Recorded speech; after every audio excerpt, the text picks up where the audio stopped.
ચર્ચાની શરૂઆત કરીએ કરન્સીથી રૂપિયાના કારોબાર પર નજર કરી લઈએ તો શરૂઆતી કારોબારમાં ડોલર સામે રૂપિયો 2 પૈસા જેટલો મજબૂત થઈને 83.98 પ્રતિ ડોલરની સામે 83.96 પ્રતિ ડોલર ઉપર ખુલ્યો છે અને ત્યારબાદ આપણે રૂપિયાના સ્તર જોઈએ 83.94ની આસપાસ આપણને અહીં આગળથી રૂપિયો દેખાઈ રહ્યો છે।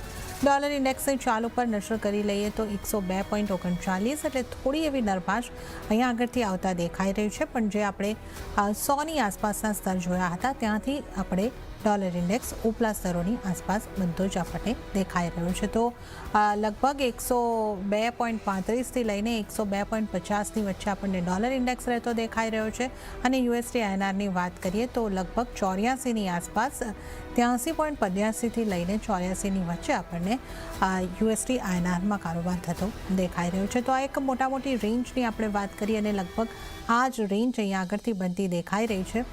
ખાસ જે અસરો અહીંયા આગળથી આવતી દેખાઈ રહી છે રૂપિયા માટે હવે ખાસ આપણે એમપીસીની પોલિસી પર નજર રાખવાની રહેશે અને વધુ ચર્ચા આપણે કરીશું। એલકેપી સિક્યોરિટીઝના જતીન ત્રિવેદી પણ આપણી સાથે જોડાઈ ગયા છે। જતીનજી, સ્વાગત છે આપનું સીએનબીસી બજાર પર। Good morning. અને કરન્સીની ચાલને તમે કઈ રીતે જોઈ રહ્યા છો? એમપીસીની પોલિસીના જે આઉટકમ્સ હશે એ આવતીકાલે આપણી સામે આવશે, ત્યારબાદ આપણને રૂપિયાની ચાલમાં કોઈ ફરક આવતો દેખાઈ શકે? કઈ રીતે આપ જોઈ રહ્યા છો? વેરી ગુડ મોર્નિંગ સરના। યસ, ઇમ્પોર્ટન્ટ ઇવેન્ટ છે। આવતીકાલે આરબીઆઈ ની પોલિસીનો અપડેટ રહેશે આફ્ટર ગ્લોબલ જે હિસાબથી ઇન્ટરેસ્ટ રેટ કટનું જે દોર ચાલી રહ્યો છે એના પાછળ હવે જે છે કે એની એક્સપેક્ટેશન જે છે વધી જાય છે કે આરબીઆઈના તરફથી કંઈક કોમેન્ટ્રી એટલીસ્ટ એ તરફ આવે કે જ્યાં ઇન્ટરેસ્ટ રેટ કટની વાતચીત થવા માટે। So by the end of year 2024 December સુધીમાં કટનો એક્સપેક્ટેશન બની શકે છે માર્કેટ પાર્ટિસિપન્ટનું, અને જેના કારણથી એક્સપેક્ટેશન જે છે એ વધી શકે છે બીકોઝ ઓલરેડી હમણાં જે રિસન્ટ માર્કેટના ડેવલપમેન્ટ થયા છે આફ્ટર ચાઇનીઝ માર્કેટ રીઓપનિંગ અને સ્ટિમ્યુલસ પેકેજનું અનાઉન્સમેન્ટ થવું, તો એના કારણથી ઘણું બધું ફંડ ફ્લો જે છે ઇન્ડિયામાંથી એસ્કેલેશન થઈને ડીએસ્કેલેશન થઈને ક્યાંય ને ક્યાંય ચાઇનાના અંદર બેલેન્સ થઈ રહ્યું છે, વધી રહ્યું છે। તો એના કારણથી થોડુંક અહીંયા ઇન્ડિયન માર્કેટ્સને પણ સ્ટેબિલિટી માટે ક્યાંય ને ક્યાંય આરબીઆઈના તરફથી એક સપોર્ટની જરૂર રહેશે, અને જેના કારણથી રૂપિયા પર જે ત્યાં ફોલ ચાલી રહ્યો છે કન્ટિન્યુઅસલી માઇનર ફોલ જ છે હાલાકી જોવા જઈએ તો, બટ આ ક્યાંય ને ક્યાંય રોકાઈ શકે છે।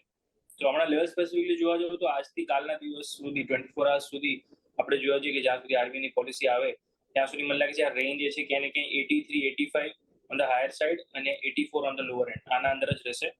આરબીઆઈ પોલિસી પછી જો અગર ડોવિશ પોલિસી રહે છે, ઇન્ટરેસ્ટ રેટ કટનું તો એક્સપેક્ટેશન નથી, બટ ઇનકેસ સરપ્રાઇઝ કટ અગર થઈ જાય તો બહુ જ સારું રહેશે।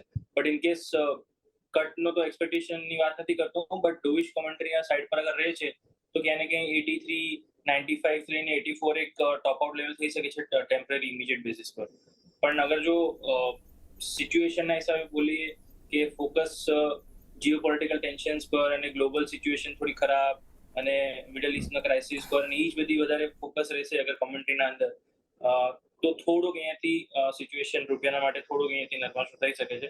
સો it will be a very eventful event. I think આરબીઆઈની પોલિસી જે છે એ બધા બહુ બારીકથી જોશે અને એનું અંડરલાઇન જે ટોન્સ જે છે અને જે સ્ટેટમેન્ટ્સ છે એ બહુ ધ્યાનથી બધા ફોલો કરશે। So let's wait and watch કે આરબીઆઈની પોલિસીમાં શું થાય છે। ત્યાં સુધી જે મેં રેન્જ કીધું 10-12 પૈસાની જે રેન્જ છે એના અંદર જ રહેવો જોઈએ for the next 24 hours. Okay, તો આવનારા 24 કલાકની અંદર તો આપણને યુએસડી આઈએનઆરની જો આપણે વાત કરીએ તો આ એક રેન્જની અંદર જ, નાનકડી રેન્જની અંદર જ રહેતો દેખાઈ શકે છે અને મહત્વપૂર્ણ ઇવેન્ટ આરબીઆઈની પોલિસી રહેશે અને આઉટકમ આપણે આવતીકાલે આ નજર કરીશું, તો એના ઉપર આપણે ખાસ નજર રાખવાની રહેશે, રૂપિયા ઉપર ખાસ એની ઇમ્પેક્ટ। વાત હવે આપણે ક્રૂડની કરી લઈએ, કારણ કે 1 મહિના કરતાં વધુની ઊંચાઈએ પહોંચ્યા બાદ ક્રૂડની અંદર ફરી દબાણ બન્યું છે, જ્યાં નફા વસૂલીને કારણે બ્રેન્ટમાં $80 ભાવ નીચે સરકતો દેખાયો છે, તો નાઇમેક્સ ક્રૂડમાં પણ આશરે 1% કરતાં વધારેની વેચવાલી જોવા મળી છે।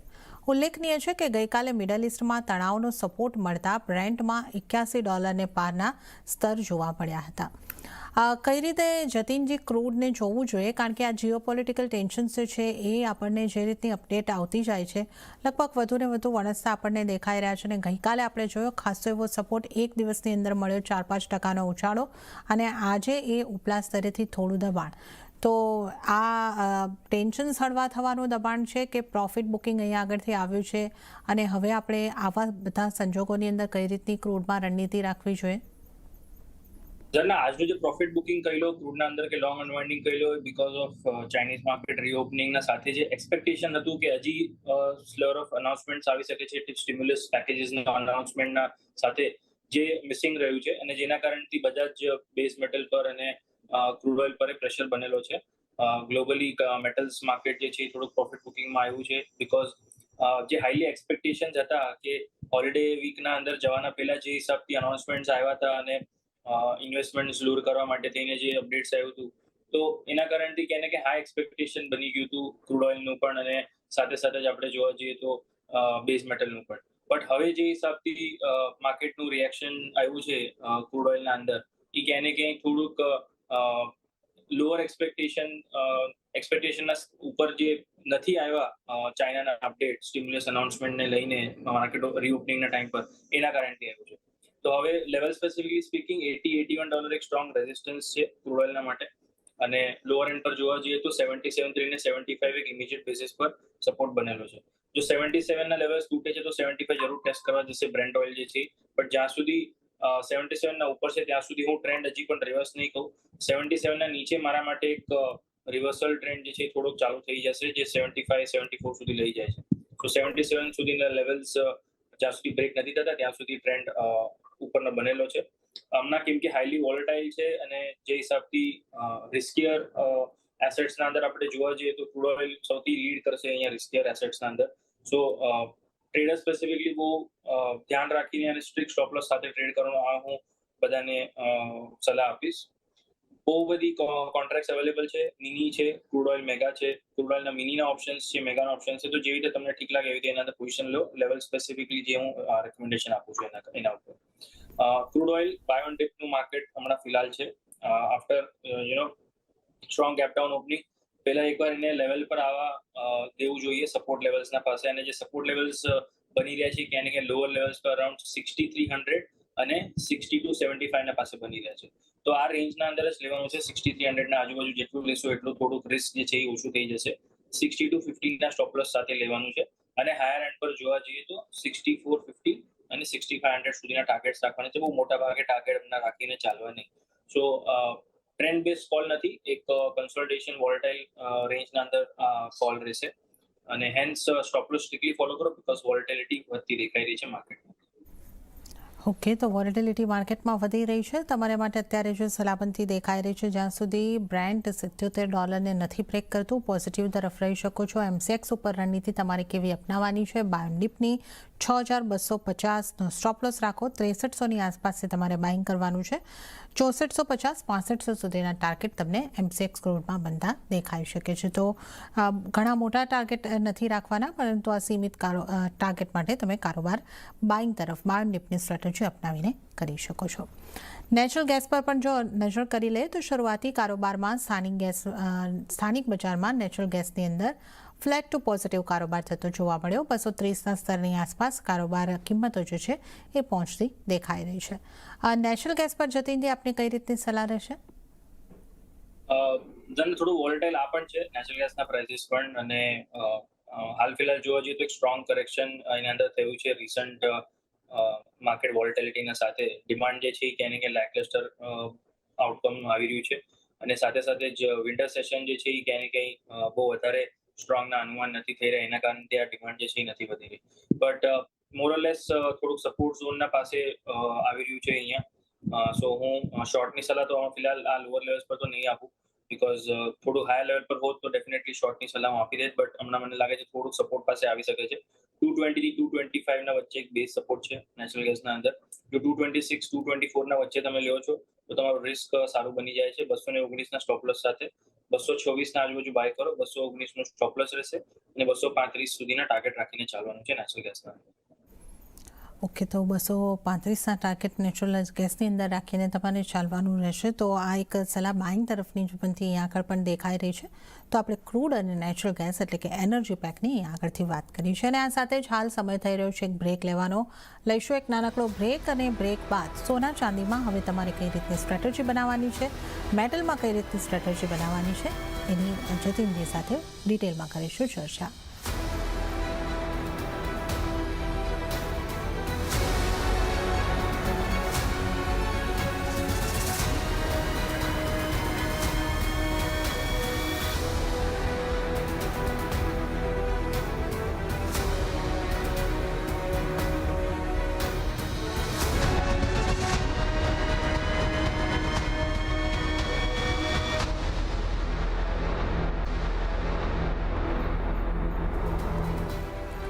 બ્રેક બાદ આપનું ફરી એક વખત કોમોડિટી લાઈવમાં સ્વાગત છે. આપણી સાથે જતીન ત્રિવેદી જોડાયેલા છે.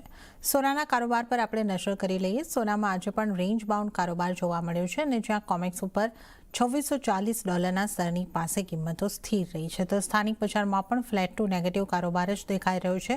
75,890ના સ્તરની આસપાસ આપણને કામકાજ થતું દેખાઈ રહ્યું છે. 75,900 સુધીના સ્તર એટલે ફ્લેટ ટુ નેગેટિવ કામકાજ જ આપણને સોનામાં MCX ઉપર દેખાઈ રહ્યું છે.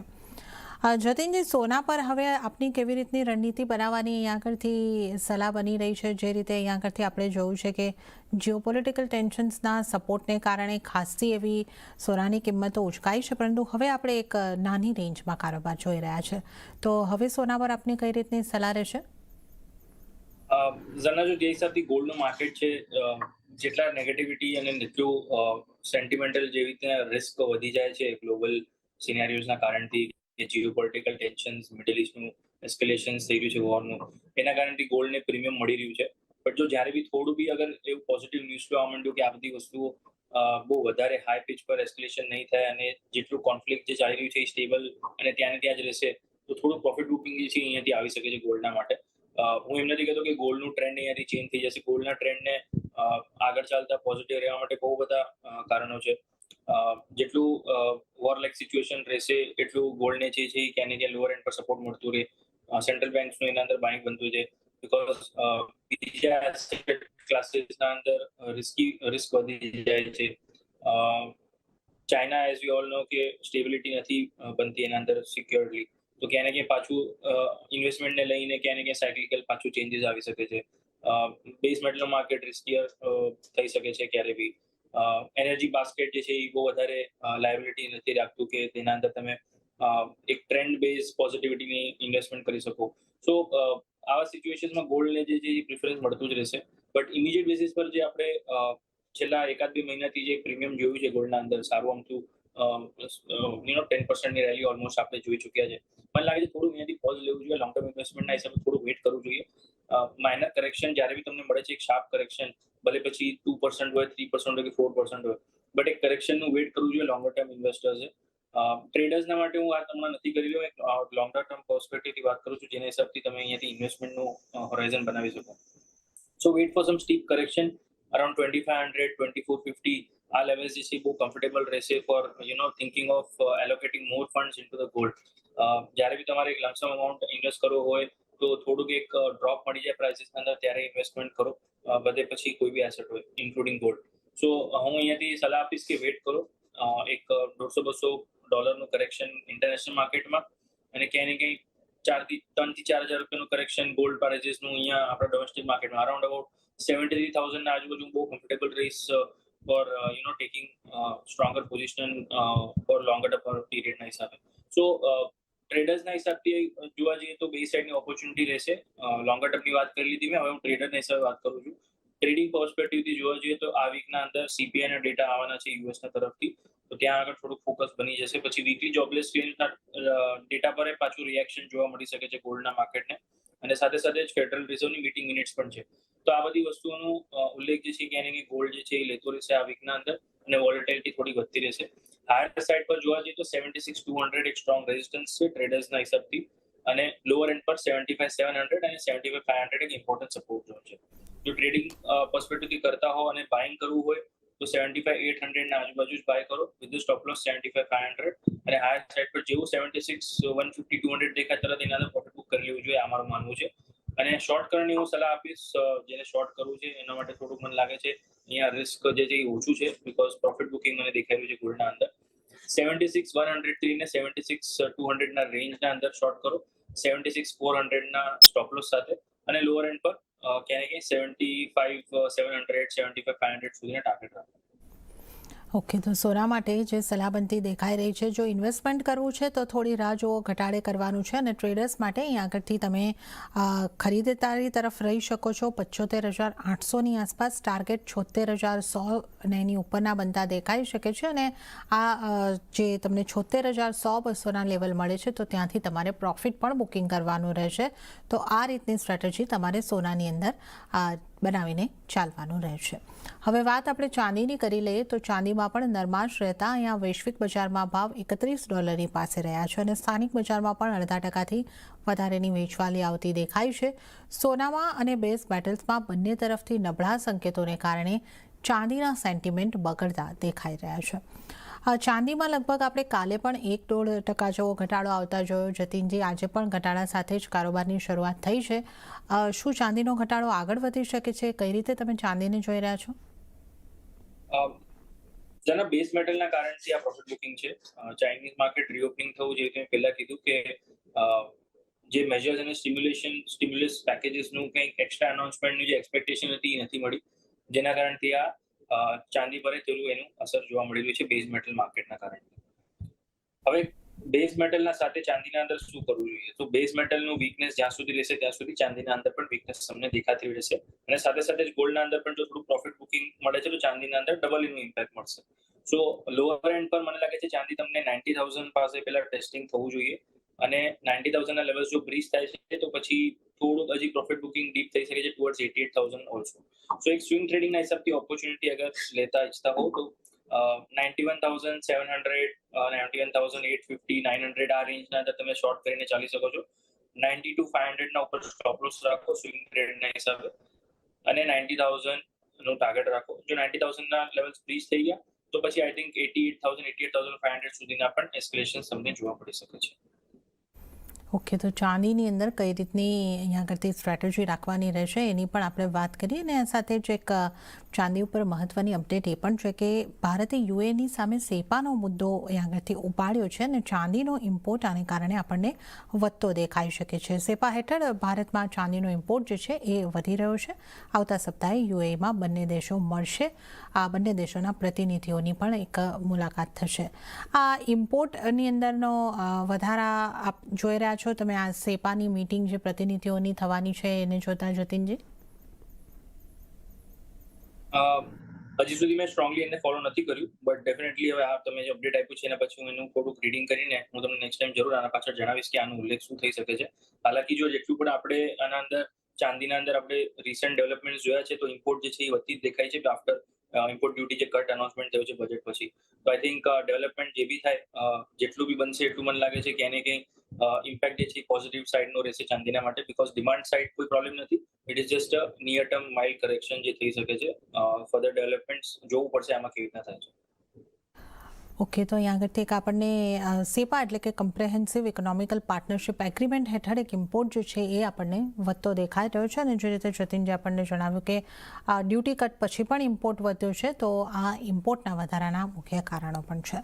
મેટલ્સના કારોબાર પર નજર કરી લઈએ તો યુએસના મજબૂત રોજગારના આંકડાઓથી વૈશ્વિક બજારમાં બેઝ મેટલ્સમાં નરમાશ રહી છે અને સ્થાનિક બજારમાં પણ કોપર સહિત તમામ મેટલ્સમાં શરૂઆતી કારોબારમાં 1-8%થી વધારેની વેચવાલી આવતી દેખાય છે. મેટલ પર આપનો કઈ રીતનો સલાહ રહેશે, જતીનજી? જો બેઝ મેટલનું માર્કેટ હાલ ફિલહાલ આજના દિવસે બહુ વીકનેસમાં ટ્રેડ કરી રહ્યું છે, બટ આઈ થિંક થોડુંક રિવાઇવલ જે છે તમને તરત જોવા મળવું જોઈએ. આઈ થિંક પ્રોફિટ બુકિંગ આવ્યું છે બીકોઝ જે હાઈલી એક્સપેક્ટેશન હતું કે ચાઇના રીઓપનિંગના પાછળ ક્યાંય બેઝ મેટલને સપોર્ટ મળશે બીકોઝ ફર્ધર સ્ટિમ્યુલસ અનાઉન્સમેન્ટ થઈ શકે છે. અને જે ફર્ધર સ્ટિમ્યુલસ અનાઉન્સમેન્ટ નથી થયા, તો એના કારણે બેઝ મેટલ માર્કેટના અંદર આ સેલ ઓફ જે છે જોવા મળી રહ્યું છે. થોડું કુલ ઓફ થવા દો, એના પછી આના અંદર એન્ટ્રી લો. કુલ ઓફનો મતલબ એ છે કે આઈધર ટાઈમ વાઇઝ 1-2 દિવસ માટે થોડુંક આ લેવલ્સ પર જ અગર કુલ ઓફ થઈ જાય છે પ્રાઇસીસ, તો મને નથી લાગતું ફર્ધર રાઉન્ડ ઓફ સેલિંગ જે છે એના અંદર જોવા મળશે, બીકોઝ ક્યાંય ને ક્યાંય ચાઇનીઝ માર્કેટના તરફથી કે ચાઇનીઝ ગવર્મેન્ટના તરફથી બેન્કિંગના તરફથી ક્યાંય ને ક્યાંય થોડુંક સેન્ટ્રલ બેંક તરફથી અનાઉન્સમેન્ટ તમને જોવા મળી શકે છે આગળ ચાલતા, અને જે બેઝ મેટલ માર્કેટને સપોર્ટ કરી શકે છે. જો અનાઉન્સમેન્ટ નથી આવતું તો ડેફિનેટલી હજી પ્રોફિટ બુકિંગ થોડું વધી જશે. સો થોડું અહીંયાથી વેટ એન્ડ વોચ કરો બેઝ મેટલ માર્કેટના અંદર. ફર્ધર ડેવલપમેન્ટ જોવાના બહુ જરૂરી છે. આ થઈ ગયું થોડુંક એક સેન્ટિમેન્ટલના હિસાબે. તો ટ્રેડિંગના હિસાબે જોવા જઈએ તો ઓપોર્ચ્યુનિટી શોર્ટ સાઇડની ડેફિનેટલી અહીંયા બની રહી છે, બીકોઝ સેન્ટિમેન્ટ થોડું વીક થઈ ગયું છે after this developments from China. ઝિંકના પ્રાઇસીસ મને લાગે છે હજી પણ થોડાક સેલિંગ મોડમાં ચાલી શકે છે. 285 ના પાસે શોર્ટ કરવાની સલાહ રહેશે ઝિંકને. 280 સુધીના ટાર્ગેટ રાખો અને 287 ના ઉપર સ્ટોપ લોસ મેન્ટેન કરીને ચાલો. ઝિંકના અંદર મારી શોર્ટની સલાહ રહેશે બેઝ મેટલ માર્કેટ. ઓકે, તો બેઝ મેટલ્સ માટે આપણે દબાણ સાથેનો કારોબાર આજે જોઈ રહ્યા છે અને ઝિંકને માટે ખાસ તમારી સેલ કરવાની સલામતી દેખાઈ રહી છે તમારા માટે, અને 287નો સ્ટોપ લોસ રાખીને આ ઝિંકની અંદર સેલ કરીને ચાલવાની સલાહ જતીનજી તરફથી મળતી દેખાઈ રહી છે. ત્યારે જતીનજી, આપનો આભાર, આપ અમારી સાથે જોડાયા અને તમામ નોન એગ્રી કોમોડિટીઝ અંગે આપણે ચર્ચા કરી. આપનો ખૂબ ખૂબ આભાર. અને આ સાથે આપણે કોમોડિટી લાઈવમાં આગળ વધીએ અને એગ્રી કોમોડિટીના કારોબાર ઉપર નજર કરી લઈએ તો મસાલા પેકમાં આજે આપણને એક જીરાની અંદર જ પોઝિટિવિટી દેખાઈ રહી છે અને હળદરની જો વાત કરીએ તો અહીંયા ચાલ પલટાતી દેખાઈ રહી છે. ગઈકાલે ખરીદારી હતી, આજે એક દબાણ તરફનો કારોબાર થતો દેખાઈ રહ્યો છે. તો 1%ના દબાણ સાથે હળદરમાં 13,558ની આસપાસ કારોબાર, અને ધાણામાં પણ આપણે જોઈ શકીએ છીએ 5%ની વેચવાલી જ આવતી દેખાઈ રહી છે, 7,232 ઉપર. ધાણાની અંદર પણ કારોબાર, પણ જીરું પોઝિટિવ બનતું દેખાઈ રહ્યું છે. ગઈકાલે આપણને જીરામાં ખરીદારી તરફ રહેવાની સલાહ પણ મળી હતી. 26,700ની આસપાસ જીરાની અંદર કારોબાર થતો દેખાઈ રહ્યો છે. પણ ગુવાર પેકની નજર કરી લઈ, ત્યાં આજે રિકવરી સાથેનો કારોબાર થતો દેખાઈ રહ્યો છે. ગુવાર કમમાં 11,030ની આસપાસના લેવલ બનતા દેખાઈ રહ્યા છે. લગભગ આપણે જોઈ શકીએ છીએ 0.5% કરતાં વધારેની મજબૂતી કુવાર કમની અંદર. કુવાર સીડમાં પણ મજબૂતી સાથેનો જ કારોબાર, ત્યાં પણ 0.5%ની આસપાસની મજબૂતી બની રહી છે. 5,472ના સ્તર આપણે અહીં આગળથી જોઈ શકીએ છીએ. આ ઉપરાંત કેસ્ટરમાં પણ હલકી ખરીદારી તરફનો જ કારોબાર થતો દેખાઈ રહ્યો છે, 6,741ની આસપાસ. અને કોકુડની જો અહીં આગળથી વાત કરીએ તો કોકુડમાં પણ થોડા દબાણ સાથેનો જ કારોબાર થતો દેખાઈ રહ્યો છે. ત્યારે જ આ સાથે કોમોડિટી લાઈવમાં હાલ પૂરતું આટલું જ. હાલ મને પણ આપશો રજા, પણ વધુ અપડેટ અને સમાચારો માટે આપ જોતા રહો CNBC બજાર. નમસ્કાર.